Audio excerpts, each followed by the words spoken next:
經課記載喺馬太福音第16章13至20節。馬太福音第16章13節，耶穌到了凱撒利亞腓立比的境內，就問門徒說：人說我人子是誰？他們說：有人說是施洗的約翰，有人說是以利亞，又有人說是耶利米，或是先知裏的一位。耶穌說：你們說我是誰？西門彼得回答說：你是基督，是永生上帝的兒子。耶穌對他說：西門巴約拿，你是有福的，因為這不是屬血肉的指示你的，乃是我在天上的父指示的。我還告訴你，你是彼得，我要把我的教會建造在這磐石上，陰間的權柄不能勝過他。我要把天國的鑰匙給你，凡你在地上所捆綁的，在天上也要捆綁；凡你在地上所釋放的，在天上也要釋放。當下耶穌囑咐門徒，不可對人說他是基督。這是上主的話。今天早上有陳志強牧師喺我哋當中證道，佢嘅題目係他是誰？有請陳牧師。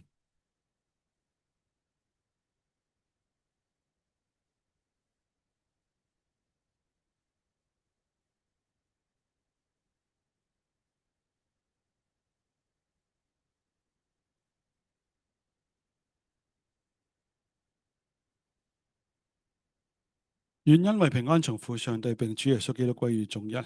我哋做個祈禱，天父上帝，感謝你保守我哋眾人嚟到上帝面前一同敬拜。願上帝你用你嘅聖靈幫助我哋明白上帝你嘅道、你嘅真理。禱告奉耶穌基督嘅名，阿門。今日我同大家所講嘅題目係呢個他是誰，所選用嘅經文係呢個馬太福音16章13到20節喺呢一度嘅經文裏面咧，我哋睇到第13節話，耶穌到了該撒利亞腓立比的境內，就問門徒說：人說我是誰？我哋睇呢一節經文嘅時候，好多時候往往好快就跳過咗呢個該撒利亞腓立比。馬太福音或者馬太記載一段說話嘅時候，好強調呢個地點，呢個地點係一個凱撒利亞腓立比。當然我哋現今嘅人唔係好清楚嗰個位置啊。如果我哋睇翻個稍為睇翻當時嘅地圖嘅時候咧，你發覺一樣嘢，該撒利亞腓立比就喺個加利利嘅對出嘅一個海岸，一個海岸。呢個海岸嘅一個城市，呢個城市叫凱撒利亞腓立比，或者叫該撒利亞腓立比，即係呢個音譯有少少唔同，但係同一個地方。咁啊，凱撒利亞腓立比呢個地方裏面有一個特色咧，就係一個商業大港。呢個商業大港係邊個建造嘅咧？就係呢個希律所建嘅。係佢為咗一個促進貿易咧，將佢建造一個非常大嘅一個港口。喺呢個港口咧，係進出呢個地中海，喺個地中海貿易當中裏面係非常之重要嘅地方。並且將個港口建設得非常之美麗，唔單止美麗，佢仲喺個港口嘅旁邊嘅城市咧，點樣樣？亦都係該撒利亞腓立比呢個城市裏面咧，樹立咗一個雕像。呢個雕像就係一個凱撒嘅雕像。佢嘅意思就係要將呢個咁好、咁美麗嘅港口點啊，獻俾凱撒，獻俾所有凱撒。所以嗰個地方叫凱撒利亞腓立比。另一方面嘅話咧，呢個地方亦都係一個希律王宮所在，即係話個係根據地嚟嘅。呢個地方係咁啊！我哋睇到一樣嘢就係主耶穌之前仍然喺個加利利沿岸嘅城市嚟到遊行報道，去講道，去行神蹟，同班呢個百姓嚟到相處。喺個13節啦，個不足一轉就去咗該撒利亞腓立比或者凱撒利亞腓立比。喺當中裏面我哋睇得到嗰個轉折，點解咁突然嘅咧？頭先我哋都講咗嗰個凱撒利亞腓立比個背景，呢個背景裏面我哋睇到一樣嘢，猶太人係避免去個地方，或者唔會喺嗰個地方逗留嘅地方，因為呢個地方係一個好多外邦人出入嘅地方，亦都好多一個唔同人種出入嘅地方。呢個地方除咗呢個一個商業嘅情況之外，仲有一個特色就係因為外邊嘅人多，就設立咗好多唔同嘅神廟，亦都敬拜唔同嘅偶像，亦都包括咗敬拜呢個凱撒。所以喺當中裏面點樣啊？猶太人啊，盡量避免去嘅。大家一個好嘅疑問啊，主耶穌點解要去嗰個地方咧？如果我哋留意翻呢個地方嘅時候，同埋呢個地方裏面，主耶穌同班門徒所講嘅說話嘅時候，你發覺一樣嘢，主耶穌係面對緊一個人生裏面一個好重要嘅轉折點，或者人生裏面呢個處境當中裏面，去選擇咗一個決定。呢個決定點樣樣咧，會使到去呢一趟嘅旅程咧點啊，成為一個最後嘅旅程。我哋知道一樣嘢。喺20節過後21節裏面提到一樣嘢，就係主耶穌預言到點啊？要上耶路撒冷受文士呢個祭司長嘅苦待，然後釘十字架，然後第3日復活。主耶穌好清楚去嘅終點站就喺呢個耶路撒冷，並且被釘死喺十字架上。換句話講，喺呢一刻裏面，佢已經作出咗一個重要嘅決定，佢要向耶路撒冷嚟到進發。佢知道人生裏面呢個係一個好重要嘅時刻，佢需要點樣啊？班門徒同佢一同嘅相處，去脫離呢班嘅群眾，離開加利利。其中一樣嘢就係呢班群眾冇辦法跟隨耶穌去到呢個外邦人嘅地方，所有猶太人都會對所謂呢個會行埋一邊。佢只想班門徒，所以門徒點啊？同佢一同嘅相處。呢個相處當中裏面，主耶穌同佢哋親切嘅交往、直接嘅交往，能夠仔細嘅將佢人生裏面最重要嘅說話咧，同班門徒嚟到傾論。主耶穌好聰明，佢唔係直接嘅講到一啲嘅事情，而係用問題去啟發佢哋思考，以致佢哋點啊？能夠盡心嘅認識到主耶穌呢個決定。我睇呢段經文嘅時候，我發覺一樣嘢，主耶穌喺個人生嘅轉折當中裏面，去選擇咗個地方。呢個地方點啊？一個不利嘅環境嚟嘅。頭先我講呢個係一個敬與拜偶像嘅地方而且希律嘅皇宮嘅地方。如果喺個整個過程當中裏面，佢講錯咗說話，或者係做錯一啲嘢，點樣樣啊？得罪呢個希律嘅話咧，佢哋嘅命運就好似施洗約翰點樣啊？俾大希律手到擒來將佢殺咗去。呢個係好危險嘅地方嚟嘅，對耶穌嚟講。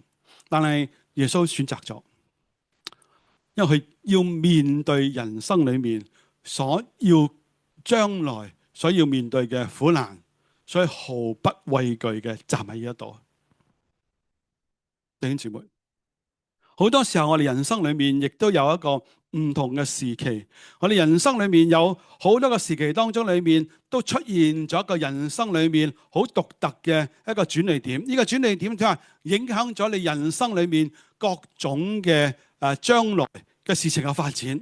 呢個人生嘅轉捩點裏面咧，或者呢個時期裏面咧，人生嘅轉變嘅時期裏面點啊？你唔一定當時了解，當你翻回頭一看嘅時候，發覺哇，嗰個時期裏面好重要。因為重要嘅原因就係你喺當中裏面，你選擇咗一啲嘢，而選擇呢啲嘢喺當時嚟講，你可能係覺得唔清楚嘅，或者係唔係好了解嘅，以致點啊，影響咗你足足一生。但係主耶穌喺呢度嘅時候，佢好清楚自己。我哋作為一個門徒嘅時候，或者我哋作為一個呢個信徒嘅時候，我哋人生裏面亦都有唔同嘅人生嘅轉捩點嘅問題。我哋常常講嘅不如意事十常八九。你諗下，你嘅人生裏面係咪時時都咁順利嘅？又唔會喎，係咪？即係換句話講，你耐唔耐，你人生裏面又出現一啲危機嘅，或者耐唔耐係出現一啲嘅一個時期裏面嘅煩惱嘅。呢個危機或者煩惱，可能係一啲嘅財政問題，可能係一個家庭嘅問題，可能係一個健康嘅問題。我哋唔知係咩問題，但係真係會出現嘅。當你出現嘅時候，你就會做出一啲嘅選擇。呢個選擇就係你嘅決定嚟嘅。但係我哋作為一個信徒嘅時候，喺咁嘅危機當中，或者喺個轉變當中，或者喺個不如意嘅時期當中裏面，你會做啲咩嘢咧？主耶穌召集12個門徒，建立一個直接嘅對話嘅關係。喺呢一度嘅時候，我就想到一樣嘢好多時候我哋信徒同上帝嘅關係咧，有多時候就好似耶穌當時嚟講召集班門徒嗰個情況一樣，班門徒去到該撒利亞腓立比嘅時候，會唔會覺得舒服啊？唔會舒服嘅。頭先我講呢個敬拜偶像嘅地方，講嘢都唔可以隨便講嘅地方，去做嘅行為裏面咧唔可以太過激進，以至於點啊引起呢個希律嘅注意，否則嘅話咧佢哋咧好有危險嘅。因為佢哋嘅言論咧點樣啊？喺加利利裏面咧引起咗好多嘅爭論嘅，其實係。但係主耶穌帶去佢哋嗰度，要佢哋獨處，即係12個人同阿耶穌基督獨處，直接嘅同耶穌建立一個親密嘅關係，並且聆聽耶穌重要嘅一個時刻裏面嘅教導。我哋們作為耶穌基督嘅信徒嘅時候，你諗下。你作為信徒嘅時候，喺人生嘅最緊要嘅關頭裏面，或者係人生裏面最唔如意嘅時候，或者係人生裏面最覺得好難過嘅時候，你同上帝嘅關係係點咧？因為好奇怪嘅，我點解好奇怪？我自己去回憶翻譯嘅時候，發覺一樣嘢：人生順利嘅時候點樣啊？同上帝嘅關係係幾遙遠嘅。我好坦白講啊，佢幾遙遠嘅，幾遙遠嘅意思就係話我同上帝嘅關係嘅相處點啊，有一段距離嘅。當你人生裏面去到一個好特別嘅時刻，一個人生裏面一個危機嘅時刻點啊？你作為一個信徒面，第一樣嘢你會諗乜嘢啊？嚟到上帝面前啦，係咪啊？好有趣嘅一個情況嚟嘅，即係其實呢個唔係一個壞事，亦都唔係上帝話要做一個唔好嘅環境，而係提點我哋人生裏面點樣啊？你要常常嘅依靠上帝，尤其是你人生裏面重要嘅時刻裏面，你更加要依靠上帝。要依靠上帝做咩啊？了解上帝嘅心意。了解上帝咩心意啊？了解上帝喺你生命當中裏面嘅旨意。好多時候我哋藉着呢個禱告祈求嚟到親近上帝。上帝啊，將我人生裏面唔如意嘅事情啊拎走啦。上帝啊，將我人生裏面嘅需要喺個時間裏面我好缺乏啦，上帝啊，你俾我啦。或者係我人生裏面出咗健康嘅問題嘅時候，上帝啊，求你幫助我醫治我啦。其實呢啲全部都冇錯嘅，但係嗰刻裏面，除咗去禱告祈求之外，你有冇諗過你要同上帝建立一個更加親密嘅關係咧？呢個親密嘅關係裏面，使到你所得嘅福分比你所求嘅更多咧，呢個好重要嘅提點嚟嘅。喺整個過程當中裏面，主耶穌好想班門徒了解到耶穌基督嘅身份。呢個耶穌呢個身份，或者話去問人說我是誰嘅時候，其實係要突出一樣嘢，就係呢班門徒跟咗去3年之久啦，就好似嗰班嘅加利利嘅群眾一樣。因為呢班群眾可能好流動性好大，但無論點都好，呢3年嚟點樣啊，都追隨耶穌。耶穌去到邊度就去到邊度，耶穌講咩道，佢哋盡可能去參與。耶穌行嘅神蹟，佢哋都大部分人都見過，亦都聽過。主耶穌要嗰班門徒點樣啊？開始去反思人生裏面嘅同上帝嘅關係嘅時候，其中一樣嘢好重要嘅就係人說我是誰咧？各位弟兄姊妹，你信耶穌亦都有一段時間啦，有長有短，可能啱啱信主，可能信咗幾年，有可能佢有10年，超過10年以上。你認識耶穌係邊個咧？換句話講，你同耶穌嘅關係建立點咧？喺度班門徒好踴躍嘅回應耶穌。點解會咁樣回答？佢歸納咗3點，呢3大點咧就係今日裏面所講到嘅。有人說你係施洗約翰，有人說是以利亞，有人說是耶利米或者先知裏的一位。喺一度嘅時候，佢哋喺整個群眾嘅回應當中，其實佢哋平時嘅時候點啊？真係都好上心下嘅。上心下嘅意思就係呢班群眾做嘅嘢、講嘅嘢，佢哋都係聽得到嘅、明白得到嘅。另一方面嘅話，喺某個程度裏面都話接收得到嘅，亦都了解得到嘅，所以佢哋答得好快。啲人講咧，你就係嗰位嘅施洗約翰咯。有人講咧，你係就係嗰位嘅以利亞咯。有人講話你係耶利米咯，同埋先知裏面嘅一位咯。大家七嘴八舌咁講嘅時候，其實呢一種嘅認識對耶穌嚟講係一種，我覺得都唔錯嘅一個認識嚟嘅。但係呢個認識足唔足夠咧？我哋試試去睇下呢三種嘅認識裏面對耶穌嘅了解。第一種嘅認識裏面就係耶穌就係嗰位嘅施洗約翰，其實對阿耶穌嚟講一個讚許嚟嘅。點樣一個讚許啊？我哋睇到當時嘅猶太人咧對耶穌咧嘅尊敬咧，就好似施洗約翰一樣，因為施洗約翰喺當時嚟講係一個備受尊敬嘅先知，個個都覺得呢個先知好偉大做咗好多嘅事情，佢哋都好佩服，佢哋都好尊敬。雖然呢位先知嘅結局咧係非常之凄慘，俾希律咧斬咗個頭，但係耶穌點樣啊？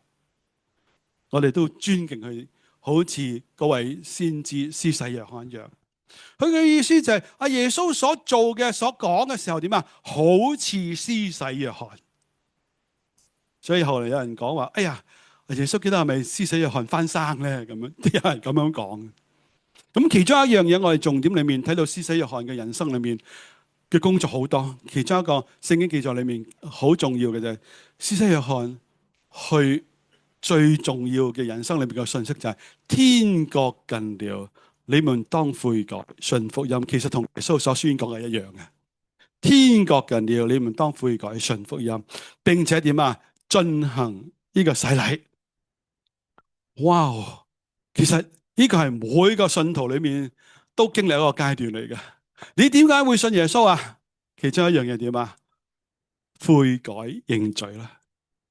呢個施洗約翰喺度呼籲眾人點啊？你哋嘅生活裏面充滿咗罪惡，你嘅生活裏面充滿咗個問題，你生活裏面有各種嘅腐敗，呢種嘅生活裏面嘅問題嘅來源喺邊度啊？你嘅生命裏面有罪，你嘅人生裏面有罪，你嘅生活裏面係唔合乎上帝嘅心意，以致點啊？你哋好好地嘅認罪悔改，脫離罪惡，過一個聖潔嘅生活。脫離罪惡悔改，其實作為一個教牧嘅時候，我常常都勸勉大家要認罪悔改，啱嘅。你要嚟到上帝面前，好好地反省你嘅生活。其實呢個反省唔係聖經獨有嘅，其實中國文化裏面係有嘅。我哋聽過日省三思啊。點解日省三思啊？好好諗下你嘅一日裏面做過啲咩嘢。呢啲做過嘢裏面好嘅當然好啦，唔好嘅時候點啊？你好好地檢討啦。其實呢個認罪悔改嘅其中一個前奏嚟嘅。其實好嘅，即係意思就係你知道自己嘅錯誤問題所在嘅時候，嚟到上帝面前啊，好好地嘅認罪悔改。但係足唔足夠咧？主耶穌喺度嘅時候，似乎唔係好足夠嘅一個認同。即係我意思就係主耶穌似乎係知道呢個答案，但係呢個答案似乎唔係一個完整嘅答案。點解咁講？有好多個信徒點樣啊？嚟到教會當中，嚟到上帝面前點啊？都能夠反省到自己嘅內在嘅問題。其實喺當個時代裏面，主耶穌最唔喜歡嘅嗰班嘅法利賽人，其實佢哋知唔知罪啊？佢哋知罪嘅，佢哋會唔會悔改？佢哋悔改嘅。甚至耶穌基督講祈禱個比喻嘅時候點樣啊？法利賽人都要為自己嚟到祈禱嘅，都要悔改嘅。雖然個悔改嘅態度咧同我哋好唔同，但係都完全認同嘅。咁樣唔好咩？問題唔喺悔改嗰度，問題就係你悔改完，你嘅生活點樣樣咧？嚟到上帝面前，領受咗上帝嘅恩典，你嘅生活點樣樣咧？我哋翻到屋企裏面，去到呢個世界，去到一個工作，去到唔同嘅社群當中，依然故我。喺使徒嘅教導裏面，我成日都對自己講笑，即係對自己講笑，亦都係自我安慰一番嘅。我願意嘅事情啊，我冇做；我唔願意嘅事情又做咗啦。我真係苦啦咁樣。其實使徒保羅真係咁講嘅，意思就係我知道一啲嘢唔應當做嘅，我係做咗嘅；我知道一啲事情上帝唔中意嘅，我就中意咗佢啊。有啲事情我覺得呢啲係唔啱嘅，大家都知道噶，但我偏偏就做咗佢，我不能自制啊！我真是苦啊！求誰能可以救我脫離這取死嘅身體呢？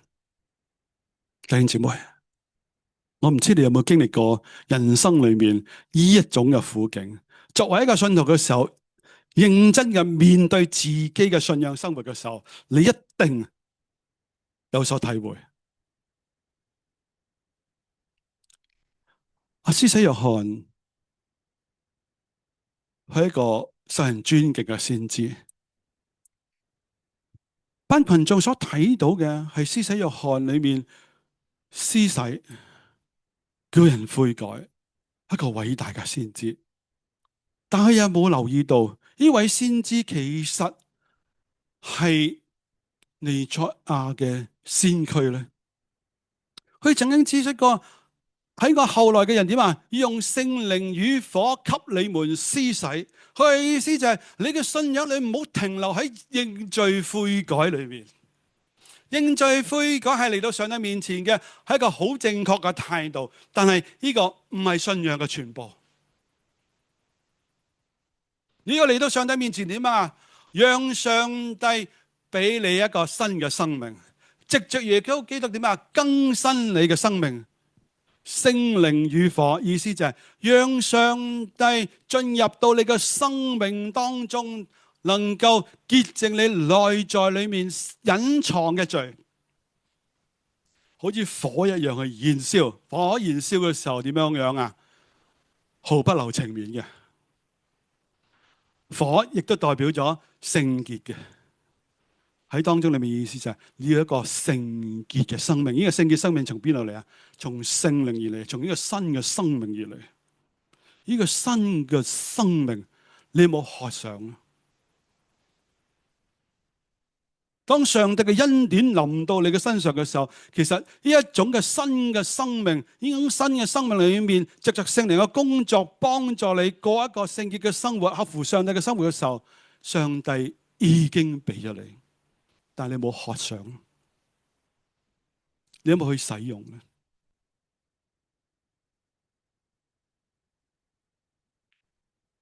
呢班群眾似乎睇唔到下邊嗰部分，我哋只係睇到上邊嗰部分。第二個回答是以利亞，哇，更加偉大嘅一個讚許。佢唔單止當代受人尊敬嘅先知，哇，你好似以利亞一樣啊！其實係幾好嘅一個欣賞嚟嘅。哇，主耶穌你好偉大啦，好似個教育當中偉大嘅以利亞一樣。點啊？以利亞一個特定嘅一個印象點啊？佢嘅屬靈嘅層次非常之高嘅。所謂屬靈嘅層次非常之高嘅時候，佢藉着禱告祈求嚟到上帝面前點樣啊？上帝就會垂聽噶啦。你曾經喺亞哈王講話：我如果唔為你哋祈禱，唔係為以色列國祈禱嘅時候，點樣啊？天繼續嘅旱災，點樣啊？唔落雨，直到我為你哋祈禱，天就會落雨。厲唔厲害啊？好厲害啊！佢嘅祈禱，上帝會聽，就可以落雨。去到呢個寡婦屋企，見到一個寡婦嘅兒子死亡，佢為嗰個死亡嘅兒子嚟去祈禱嘅時候，點啊？個兒子復活啦！佢嚟到迦密山建立祭壇，同巴力先知嚟去對抗。佢一祈禱點樣啊？有火從天降下，將祭物燒咗。哇！呢個屬靈嘅層次，你有冇試過啊？即係哇！你一祈禱，嘣一聲，即係唔好我誇張嘅啫。即係你祈禱嘅話，上帝回應你，幾開心啊！幾開心啊！你屬靈嘅層次高唔高啊？高啊，係咪啊？你羨唔羨慕啊？好羨慕啊！但係忘記咗耶穌基督，佢嘅能力比以利亞更加有能力。你留意下耶穌嘅人生裏面，喺拿因城嘅寡婦，佢個仔出殯嘅時候，耶穌走到拿因城寡婦嘅死咗嘅兒子嘅旁邊，攞個手拉住佢，起身，起來吧，就將呢個死咗嘅兒子、復活嘅兒子交俾拿因城嘅寡婦。你睇一樣嘢，佢使唔使祈禱啊？佢未祈禱啊！話起來吧，就起身啦。遇到風浪嘅時候，我哋話：哎呀，上帝啊，求你平靜風浪啦！主耶穌起身嘅時候啊，風啊你要停，浪啊你要平靜。哇！風停咗啦，浪又平靜咗啦。哇！耶穌叻唔叻過以利亞？勁過以利亞，好坦白講啊，即係啲鬼一見到耶穌，哎呀，耶穌你嚟咗啊，唔好趕我啊！佢未開聲嘅，啲鬼就點即刻跪低啦。耶穌斥責佢哋離開，啲鬼點啊？即刻離開。你睇到耶穌嗰個能力大唔大過以利亞？其實在座嘅每一位都要追求更高嘅靈命嘅境界，好似以利亞一樣，因為耶穌曾經應許過，祈求就得着喎，尋找就尋見喎。你祈禱，希望上帝俾你最好嘅嘢，上帝一定要將最好嘅嘢俾你嘅，佢咁講過嘅。即係換句話講，你每個人嘅祈禱好有能力噶，你有冇用過啊？其實我作為一個教牧同工，我觀察一啲嘅教友，其實佢哋祈禱得唔得噶？好多時候我哋忘記咗好多嘢，其實我哋祈禱係得噶，但我哋有一個缺點啊，善忘啊！我祈咗之後唔記得咗，咩叫唔記得咗啊？事情真係有改變噶，即係上帝有回應嘅，但係我哋忘記咗啊！已經事情過咗啦嘛，咁啊安安心心繼續生活咯。我哋冇咗阿以利亞嗰種嘅興奮，哇！上帝厲害啊，聽我祈禱，我哋忘記咗嘅，其實都得嘅。但係呢個屬靈嘅境界最高點唔係喺你上帝點樣回應你，因為上帝嘅回應係出乎意料嘅。點解出乎意料啊？喺你嘅人生裏面困難期或者轉折點或者係需要期嘅時候，當你祈禱嘅時候，有時上帝唔直接嘅回應你，或者上帝回應你嘅時候係拒絕你嘅。哎，呢個大劑啦！上帝話明明話答覆將最好俾我哋噶嘛。我曾經我分享過。我同我個女得個對話，好細個嘅時候，我個女曾經同我講，食飯之前同我講：爸爸，我想食糖啊！佢食飯之前問我攞糖食，你作為一個父母親咧，你點樣回應佢啊？就算唔係父母親都好，你屋企人你點樣回應佢啊？唔會俾糖佢食噶，你食完飯先啦。我就同佢講，我又唔係即刻拒絕啊，你食完飯我先俾糖你食啦。哇，佢就好嬲，爸爸，點解你唔俾糖我食啊？我唔食飯，我要食糖。哇，態度非常之強硬，跟住啲強硬，但點強硬都好啦，你係爸爸媽媽嚟噶嘛，你拗唔過你嘅。其實唔得，一定要食咗飯，但係我俾糖你食係食飯之後。哇，其實我哋嘅祈禱同上帝之間嘅關係都好似嘅，好似嘅。啊，上帝，你俾我呢樣嘢，呢樣嘅最好。上帝唔得啊，呢樣嘢對你冇好處。最得閒到而家冇好處，遲啲先啦，或者係改嗰一樣嘢，上帝話呢樣嘢仲好啦，但我心裏面點啊？上帝都唔聽我祈禱嘅，上帝都唔理我嘅，唔係咁嘅。上帝係聽人禱告嘅上帝，上帝將最好嘅嘢俾我哋。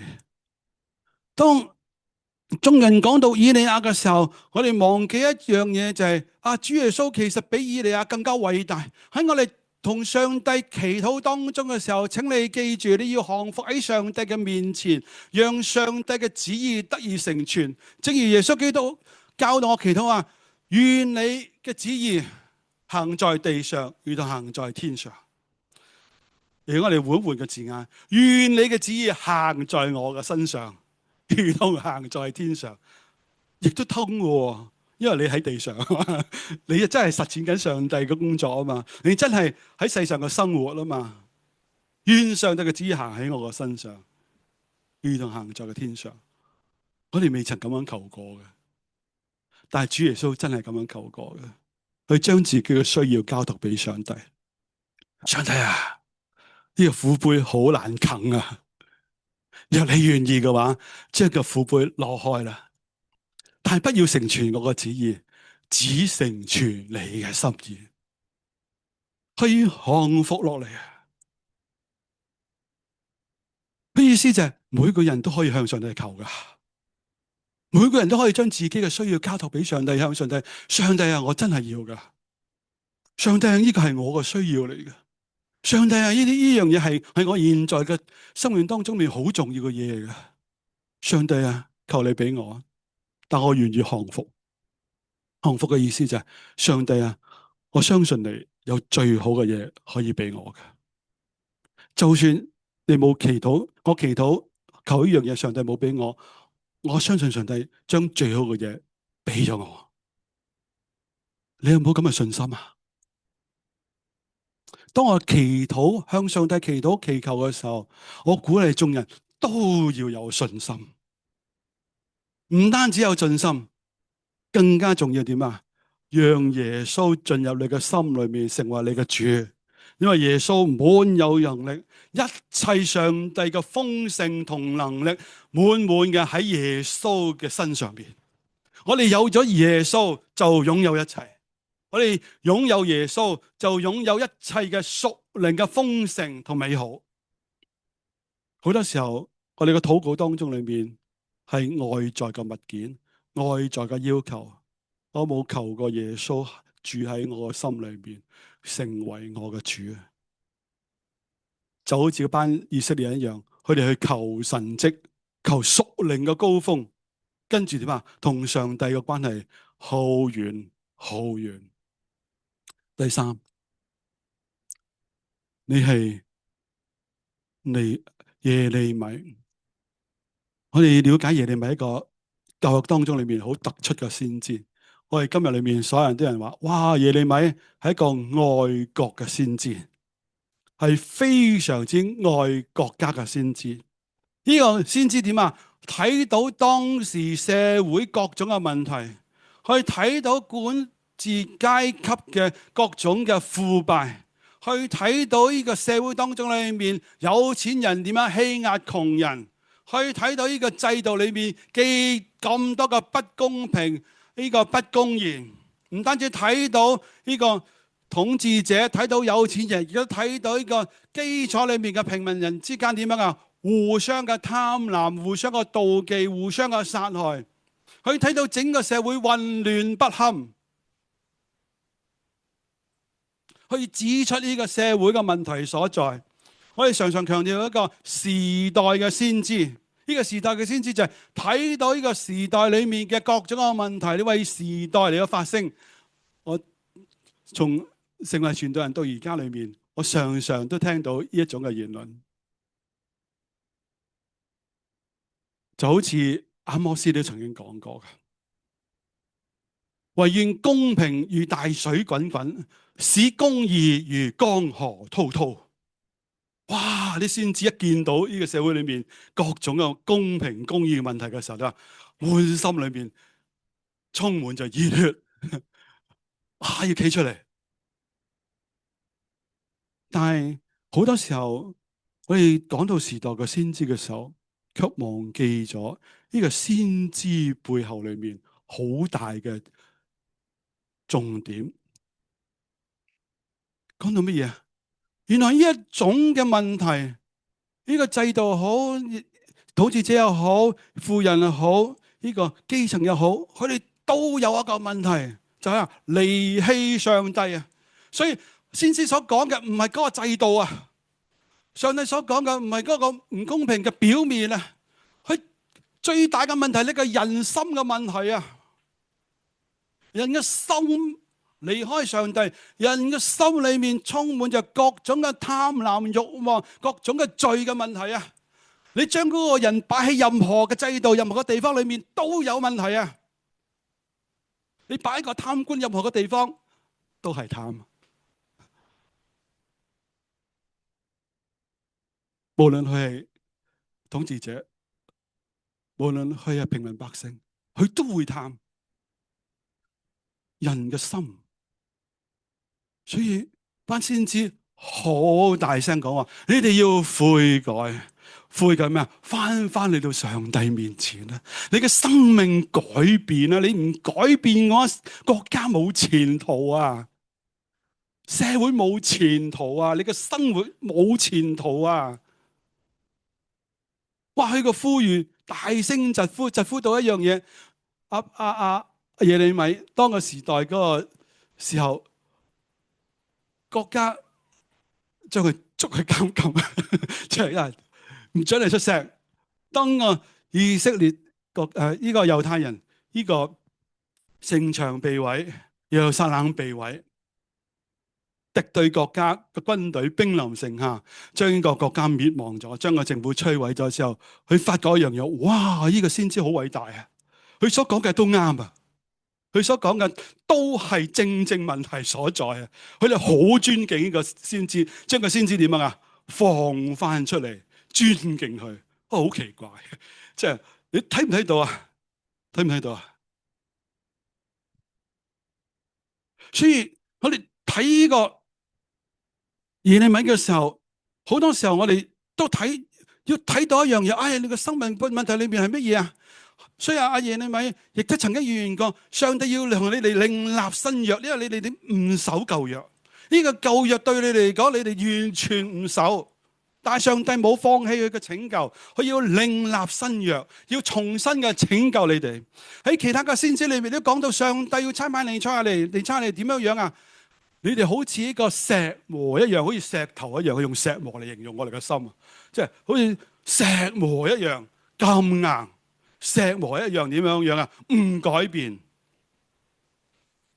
毫無感情，對上帝嘅道毫無反應。但係先知話，上帝喺將來要俾你一個肉心，佢意思就係俾你一個新嘅生命。呢個生命唔係你自己嘅，係從上帝而嚟嘅，係從嗰位彌賽亞而嚟嘅，係從嗰位新約嘅建立者而嚟嘅。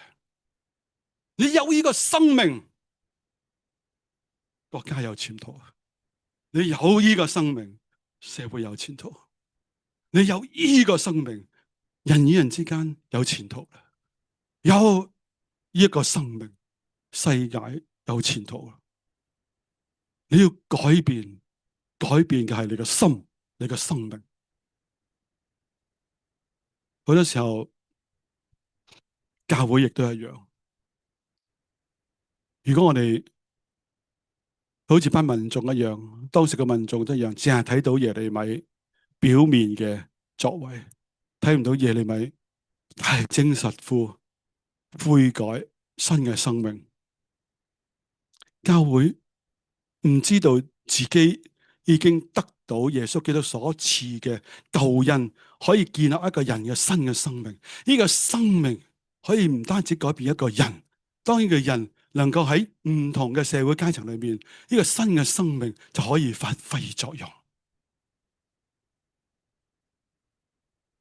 我哋睇唔到呢個點嘅時候，只係個皮毛裏面講嘢。弟兄姊妹，好好地傳福音，有福音就有盼望，有耶穌基督就有生命。弟兄姊妹，唔好忘記。所以班門徒答耶穌嘅時候，其實耶穌都唔滿意嘅。佢哋只睇到信仰嘅一面，哇，認罪悔改，但係冇生命。以利亞冇耶穌，耶利米亦都唔認識呢個福音。主耶穌問班門徒：你哋點睇？你哋點睇？同耶穌相處咗咁耐啦，人哋話係施洗約翰，你就係施洗約翰咩？人哋話係以利亞，就係以利亞咩？人哋話耶利米，就係耶利米咩？或者先知一位，你就話先知一位咩？咁你同耶穌建立咗乜嘢關係？你認識耶穌係啲咩嘢咧？即係換句講，我哋要將我嘅信仰要校準，校準到一樣嘢，唔係人講乜嘢，而係你同耶穌之間所經歷嘅嗰個信仰嘅核心喺邊度？耶穌面對人生裏面最重要嘅一點，點解佢知道最重要一點？佢點解要決定要向耶路撒冷進發？點解佢願意釘喺十字架上？因為知道人生裏面最大嘅使命，呢個使命帶嚟咗呢個世界未來嘅盼望，佢願意付出，佢願意降服。當你唔認識耶穌基督，冇同耶穌基督建立一個咁深嘅屬靈嘅關係嘅時候，你信徒嘅生活如何建立得起呢？阿彼得好快就回答：你就係基督，你係永生上帝嘅兒子。哇！主耶穌話標準答案，呢個標準答案。但係耶穌咧就講咗一句說話，我話用廣東話講啊，耶穌就潤一潤佢啦。即係潤點樣潤法咧？話西門巴約拿，你是有福的，因為這不是屬血肉的指示你的，乃是我在天上的父指示你的。佢意思話：啊，西門彼得，你真係有福啦！哇，上帝好賜福你啊，上帝好恩待你啦！睇下你能夠答到呢個咁重要嘅答案，睇到呢個信仰裏面最核心嘅問題，你都能夠答得到。哇！不枉3年嘅教導同埋跟隨了解，終於知道呢個真實嘅答案。但係好可惜，你嘅層次未到啊，你嘅智慧未到啊，你嘅認識未到啊。你答到呢個答案，唔係因為你嘅層次好高，唔係你嘅屬靈嘅生命好高，或者你讀聖經好叻。呢個講咩？乃是我在天上的父指示你的。意思就係，哇！原來我哋屬靈嘅生命係邊個建立㗎？我哋天父上帝，上帝賜俾我哋屬靈嗰種嘅智慧，屬靈嗰個認識，憑住我嘅努力，對耶穌基督點樣啊？所知嘅好皮毛嘅啫，就好似班群眾一樣。哇！係某某先知、某某先知個工作裏面嘅工作，你諗下，你信耶穌咁耐，你將耶穌擺喺邊個位置咧？喺你嘅生命裏面，耶穌佔咗咩位置咧？你係基督，永生上帝嘅兒子，佢係咪我個心裏面嘅基督？係咪永生上帝嘅兒子咧？我咁講無意否定，眾人都係，否則你唔會受洗。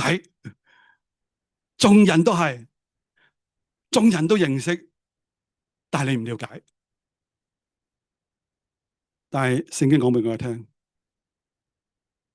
雖然係咁，上帝藉着聖靈幫助你哋進入真理，使你得以成聖。聖靈進入你嘅生命，叫你哋認罪悔改，叫你哋點啊？嚟到上帝嘅面前過聖潔嘅生活。聖靈幫助你建立起一個更加新嘅屬靈生命嘅層次。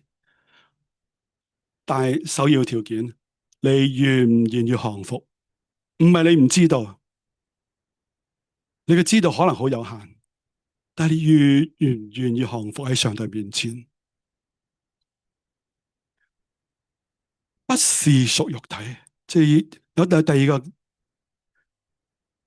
嘅觀點就係，不是屬肉體嘅意思就係，我哋唔好跟隨肉體嗰種嘅要求，嗰種嘅血氣嚟到上帝面前，我哋唔降服，唔願意跟隨。點解咁講啊？當耶穌講到呢個問題嘅時候，阿彼得話耶穌係基督，係永生上帝兒子嘅時候，耶穌基督就講啦，將講個預言，講個預言之後，佢嘅受苦受難嘅預言之後，彼得第一個時間攔住耶穌，耶穌唔可以啊，唔可以發生喺你嘅身上啊！個意思就係你唔可以做你嘅基督，你唔可以做基督，履行你嘅使命啊！你唔可以做基督去面對呢啲咁受苦受難嘅事情啊！點解會咁講啊？其實佢講嘅係肉體嘅慾望嘅需要。點解要受苦啊？點解要受難啊？點解要面對咁困難嘅環境啊？你係基督，一聲就搞掂啦。你係上帝嘅兒子，喐下指頭就搞掂啦。點解要咁做？唔可以從仁義嚟出發，唔係佢唔知道㗎。所以我話主耶穌潤一潤佢，你唔係嗰個層次，你係上帝幫助你啊！今日我哋每一個人都需要上帝幫助，知道自己嘅軟弱啊，明白自己個身體慾望各方面點樣啊。好多時候同上帝之間嘅距離啊，好遙遠啊！你要降服落嚟，降服落嚟，讓上帝成為你真正嘅主，讓聖靈幫助你過一個聖潔嘅生活，讓聖靈引導你嘅人生，各種嘅豐盛，各種嘅屬靈嗰種嘅經驗，你都可以得着。求上帝幫助我哋喺當中裏面認識到耶穌基督咁困難嘅時期裏面，咁關鍵嘅時刻，將12個門徒召集埋一齊，單獨嘅會面，單獨嘅教導，將信仰嘅核心問題完完全全嘅攞出嚟，讓班門徒去反省，因為佢要面對生活嘅挑戰、未來嘅挑戰。今日同樣嘅，我哋每一個在座嘅，亦都要面對生活嘅挑戰、困難嘅挑戰。但係當你真正認識呢位係基督。